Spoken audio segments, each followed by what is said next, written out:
लग्नाचे दागिने म्हणजे श्रीमंत पेशवाई दागिने, नाशिकचे सुप्रसिद्ध सराफ मयूर अलंकार सराफ।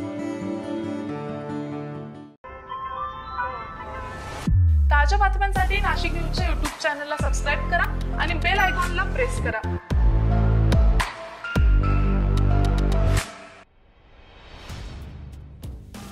चांदवड तालुक्यातील भरवीर येथील 55 वर्षीय व्यक्तीचा गवत घराबाहेर का टाकले यावरून तीक्ष्ण हत्यारानं भुसकून 5 जणांनी खून केल्याची घटना उघडकीस आली आहे। याबाबत चांदवड पोलीस स्टेशनला गुन्हा नोंदवण्यात आलाय।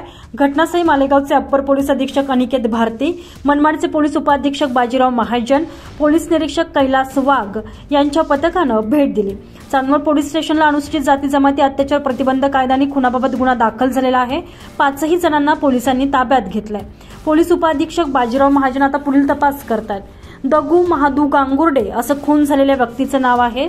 दगू गांगुर्डे यांनी घराच्या पाठीमागे गवत का टाकले आणि सुनबाईला शिवीगाळ का केली अशी विचारणा भरवीर येथील अनिल अशोक खैरनार, भगवान सदाशिव खैरनार, अशोक सदाशिव खैरनार, स्वाती अनिल खैरनार, सोनाली भगवान खैरनार यांच्याकडे केली।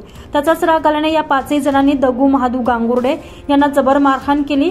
यामुळे गांगुर्डे हे ठार झाल्याची फिर्याद बाळू दगू गांगुर्डे यांनी चांदवड पोलिसात दिलेली आहे।